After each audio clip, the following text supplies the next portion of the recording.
What's up, everybody? I'm the Sonoran Desert Grower. I'm gonna use this little sketch pad to talk about how to install an in-ground garden.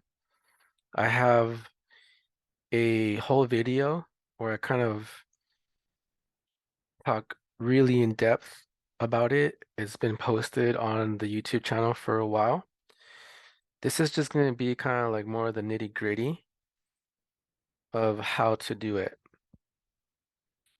And this is in the other video. And I was thinking about clipping it, but it would be out of context. It doesn't really work. So let's say that this is our landscape. Let me see if I can change the color. Okay. So this is the contours of our land. Let's say we have our house right here. All right, so this is our house.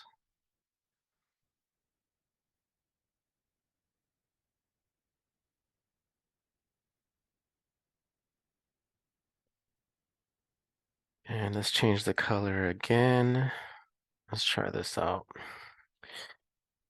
So right here in these dips,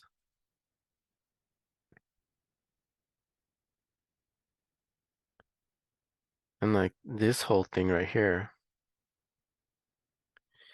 these would be good areas to do some rainwater harvesting earthworks. These rainwater harvesting earthworks can double as garden beds or as graywater basins. And you always want to start from the top of your watershed, which would be right here, because we have a roof, a pitched roof that is not guttered. So all this runoff is going to fall right here. It's going to go like this.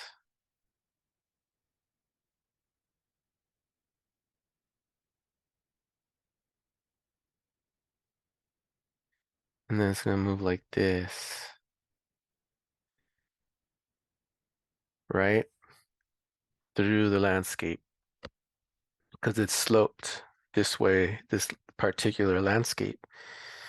So in this example, we want to install this earthwork first. And depending on what we're trying to do, this might be a better for a gray water line. So let's put in a little gray water line. So let's say that we're going to do a laundry landscape irrigation line. It's going to come out the wall right here. And we're going to bury it. And it's going to come out right here. So the way we would go about installing this is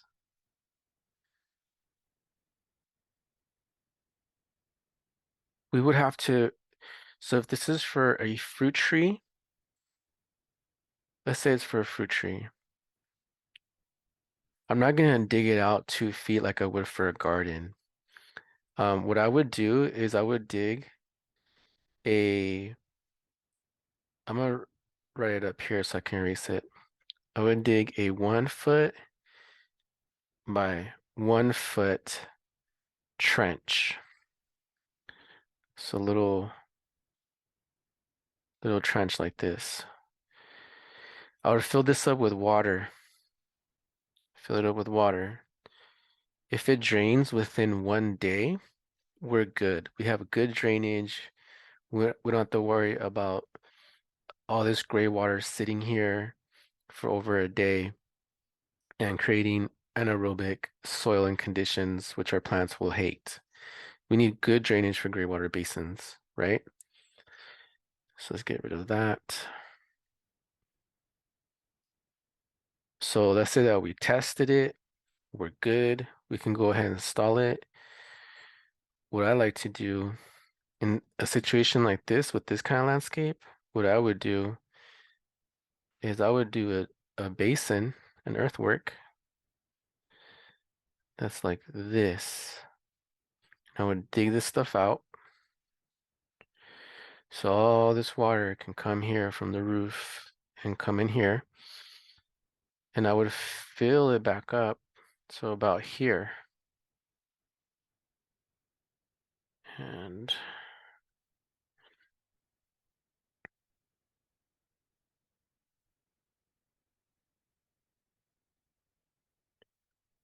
this would be our mulch layer. The rest of the basins and hold mulch, real thick mulch layer. Because that's going to eventually break down and become soil. So eventually we're going to raise the soil level in here through the leaf drop and whatnot. Um, all the dirt that we're moving out of here, we're going to use it to build up our earthworks. So you see how we have this big old bump right here?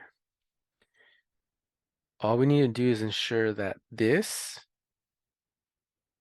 is about 4 inches below the high point, which is right here. That way our water is going to overflow into the next basin. And all I would do right here is I would start building like a berm, a slow bump with the extra dirt we're digging out from this gray water basin. We're just going to put it all right here. And then we're going to tamp it down, make it nice and flat. All right, there we go. Now let's say that this is going to be one of our first gardens. So this one, we're definitely going to dig it down a minimum of 2 feet.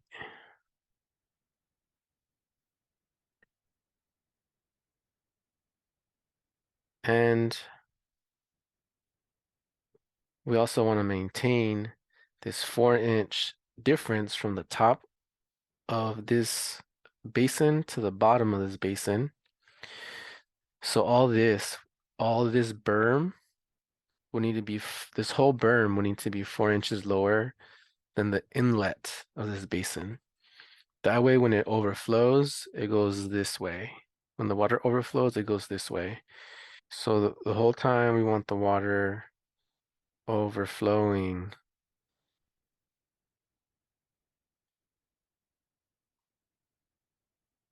Overflowing from basin to basin.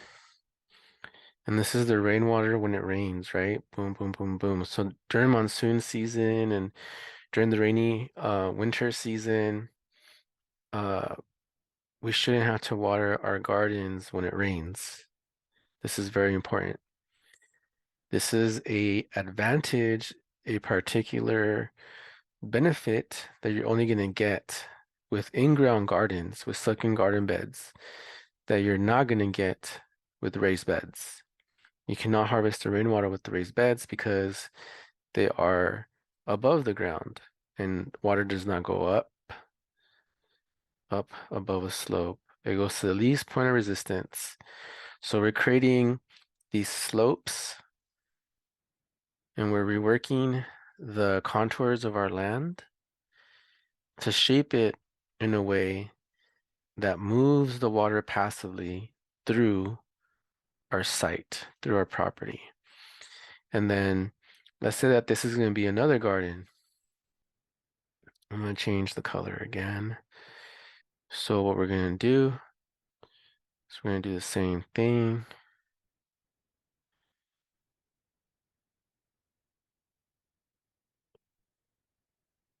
Two feet.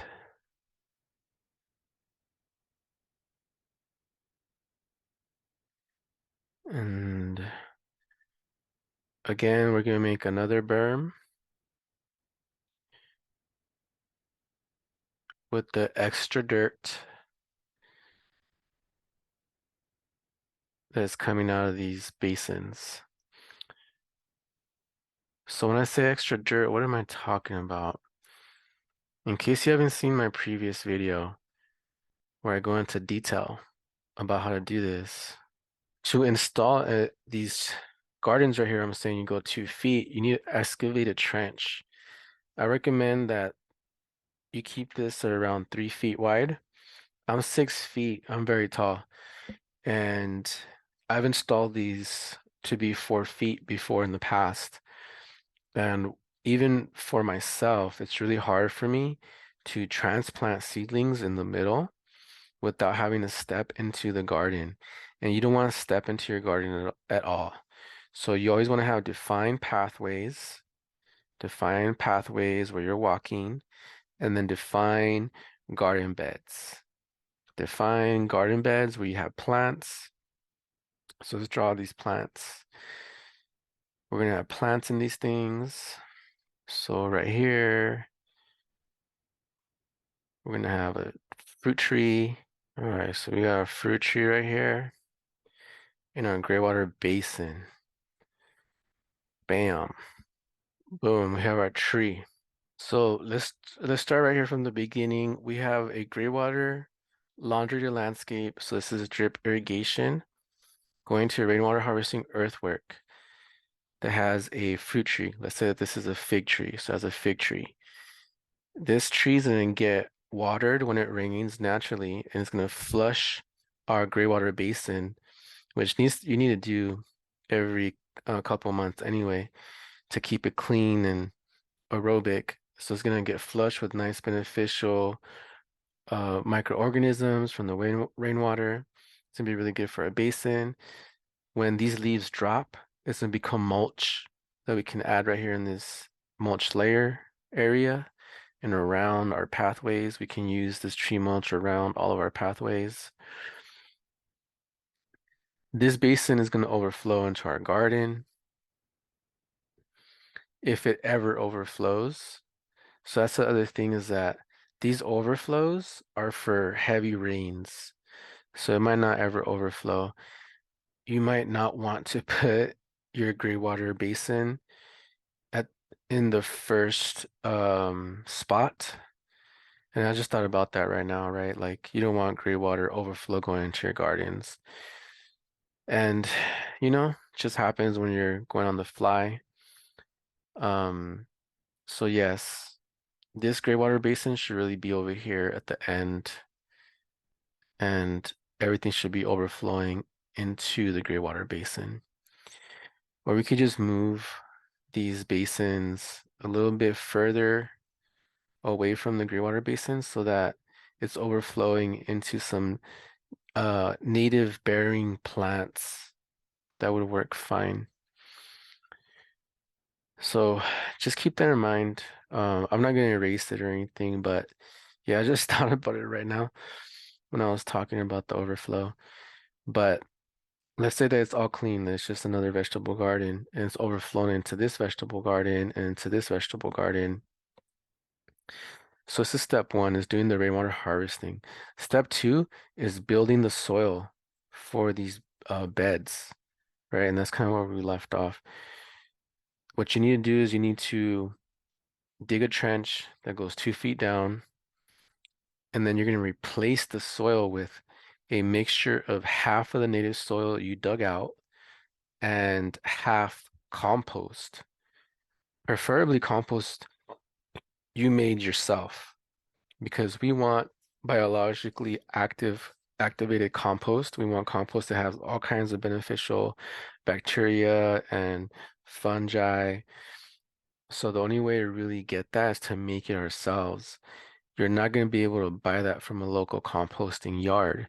And a lot of times when you buy compost in bulk like that, you end up bringing more problems with you than solutions. I've had whole gardens just struggle because the compost was subpar. It was anaerobic, and it was just not good. And I've used all the companies here locally. I'm not going to name any company specifically, but y'all know who operates here. I've also used companies out of state because I worked on big farms and I've had access to big budgets and stuff. And it's not that much different. Same thing with like bag compost products. It's all kind of the same. It's really hard to find good quality compost. And I have found that no matter how small or how big the project is, the answer is always to make your own compost. So let's not skip any steps. Let's make our own compost. If you need to buy it, go ahead and buy it. Like it's totally fine. I've done that and I do that all the time too. But you have to go into that knowing that you could have some problems, that you could get like a bad part of the pile or a dried out part of the pile, or it just really depends, like it's so typically when you go to a compost yard, it's not all uniform and there's no real control as to um you're getting a good portion of active compost. There's just no guarantees with it. It's kind of all over the place. You can't really plan on it being amazing. And that's kind of the major difference when you make your own is it's relatively easy to make a bunch of compost and make it very well. So if you can put in the time, that's the only drawback is it takes time. But if you can put in the time, you're gonna have an amazing garden. And you can mix it with some worm castings too, because it's a lot easier to make a whole bunch of bulk worm castings in the same amount of time that you're making compost, and you can kind of add them together and just go all out. So you need a compost, and you need to replace the soil back with that compost, right? And that's gonna be the key to the success of these gardens. Um, I'll show you some pictures right now of the gardens and stuff, but this is why it's important to do that because we're building the soil. The soil here in the Sonoran Desert has less than 1% organic matter. So that's nothing. This is not going to sustain vegetable gardens and very nutrient needy plants. And if you think about it, it makes sense because most of the plants we have here, they don't have very lush leaves and it's so dry. It's not very humid and there's not a lot of moisture. So things don't break down as fast. So our soil is typically barren unless you're looking under a mesquite tree or a palo verde tree, something like that.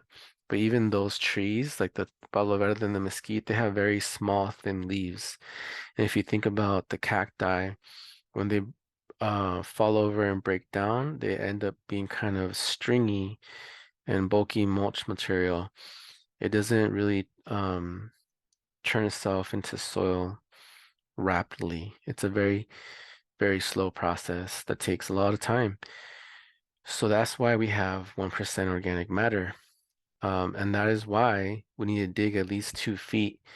Now, the caveat to that is if you have bad drainage, if you do your 1 foot by 1 foot drainage test, because you have to test all these, then you know if you failed it and it's like a whole day and there's still water in there, that might mean that there's a caliche layer down here. And a caliche layer is calcium carbonate. We have a lot of calcium carbonate in our soils, and sometimes it forms this kind of hard pan layer that we need to break through so that we have proper drainage. So sometimes that means digging 4 feet. Sometimes that means digging 6 feet. It really sucks, but just rent a jackhammer. That's what I do. I just rent a jackhammer and I bust it up and I just get it out of there. And sometimes you need to put a ladder in the trench so you can get in and out. And it becomes, I just fill up buckets and just do everything with buckets at that point. But that's how it goes here. If you don't do this, what's going to happen is you're going to fill up your garden bed, you're going to attach irrigation to it, and then you're going to get your plants waterlogged because all the water is going to pile up right here and it's going to kill your plants because there's nowhere for that water to go. It's not going to drain in time, and it's going to make your garden an anaerobic garden, and you're going to have a hard time producing anything. You're going to get a very low yield. So everything I'm telling you to do, I'm not telling you to do it to like be super hardcore or be super like permaculture or whatever. This is the key to your success. You want the blueprint? You want to learn how to grow here? Look, there's no frills. I'm not selling you nothing. I'm not selling you anything. I'm not telling you to plant tons of fruit trees, and I'm telling you the opposite. I'm telling you that orchards are not food forests. I'm telling you that raised beds waste water. I'm saving you tons of money, right? I'm telling you that you need to plant native bearing fruit trees because those are going to survive solely on rainwater. I'm showing you how to kind of set it up, right? How to harvest the water. And if you want some fruit trees, you can add them in there too. But you have to be able to sustain them with gray water resources. And maybe you have to install a tank, a rainwater harvesting tank. So all that water goes to your fruit tree. Something like that would be a lot more sustainable than planting hundreds of fruit trees that you're watering with Colorado River water that we're losing every single year. It's just not sustainable. This is way more sustainable. This is gonna use a lot less water than any raised bed garden, and it's gonna outproduce a raised bed garden, and it's a lot cheaper to install. Okay, so I just put in garden beds into my Google photo, and we're just gonna go through it. So this is my fig tree. You can see all the mulch is dropping. This is cauliflower that we grew in our indoor greenhouse. These are calendulas that we grew in our indoor greenhouse. This is my daughter helping me plant. We have the drip irrigation. We added compost that we made ourselves. Everything we've been talking about is going on here in this picture. This is our in-ground garden. This is older than my kids, this garden right here. And we dug this one down 6 feet because we had issues with the drainage. And here we are harvesting cantaloupe from our garden. This is the same garden as in this picture, but in the springtime, you can see the fig trees going. You can see our sub-irrigated planters are going off, and the kids are harvesting butternut squash and baking pumpkins. This is my son harvesting eggplants and zucchini. We're growing hundreds of pounds of produce in these in-ground gardens that we've installed over a decade ago. And every year they produce like this, every single year. This is the way to go. Raised beds are not the way to go. Right here, you can see my son feeding plants with our custom mineral amendment mix. I basically test the soil. I see what minerals are missing, and then I mix that up and I make a custom mix that we go and spread around to our different gardens. So I test all the gardens and I make a mix for each garden bed, and we make sure that every garden has what it needs. There are going to be a different um, levels of what is lacking. And I spend a couple $100s on soil tests every year, but in my opinion, it's worth it because I get all this production. Look at how happy these plants are. These plants are reaching their genetic potential. And all I'm doing is planting the rain, I'm building the soil, and I'm feeding the microorganisms in the soil. This food is for the microorganisms. They need to break it down to make it bioavailable for all these plants because all these plants' roots, they eat microbial exudates. And this garden bed is full of microbiology because I've been adding compost that I've been making to it for over a decade. So now we are here. And this was not what this garden looked like when we first started. So same thing, this is one of our other garden beds and we're feeding the soil. That's that same garden. This is the beginning of the season. The plants are starting to take off. You can see how lush and green they are. And there is a lack of bug damage. And I never sprayed this garden once with anything. This is us cleaning it up, getting it ready for planting. This is what it looked like before we even planted anything. This is us growing mushrooms on rainwater in a rainwater harvesting earthwork.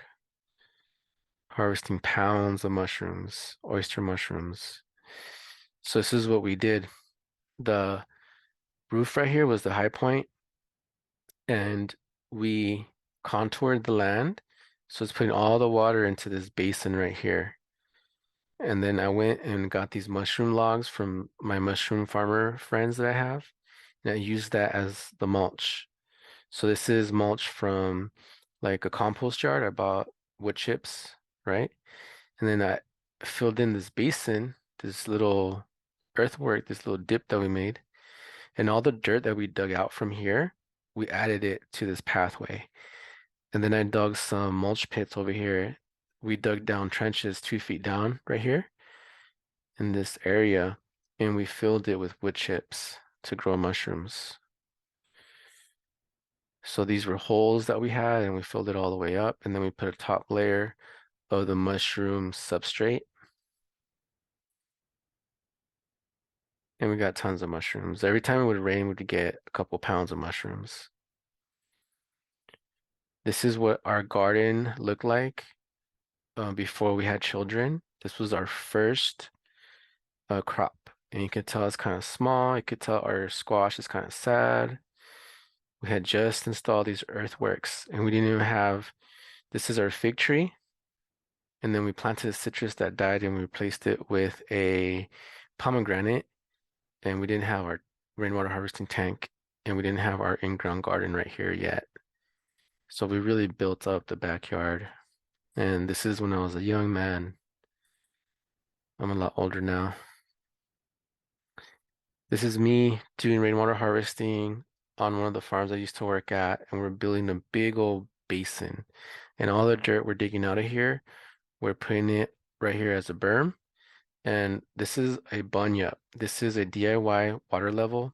I have YouTube videos on how to make them, how to use them, check them out. And what we're doing is we're making sure that this is the high point and this is the low point, and that we're at least 4 inches below the inlet right here so that it's overflowing on this end. So I have a yardstick right here, and you're gonna make sure that both people are reading on the same side of the yardstick so we can do the math and figure out how many inches we have.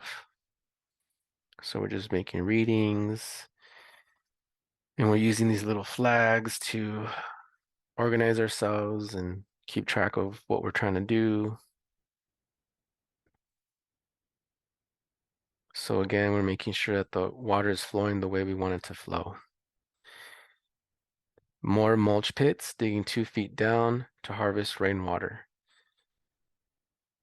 And we're just planting the rain. More planting the rain, 2 feet down. We're gonna fill it with wood chips. 2 feet. This is garden beds on contour on acreage. And I helped install these. We dug them 2 feet down, and we did the exact same thing, half native soil, half compost. And we did make a lot of the compost for this, even though it was on a larger scale. We also bought a bunch of the compost for this.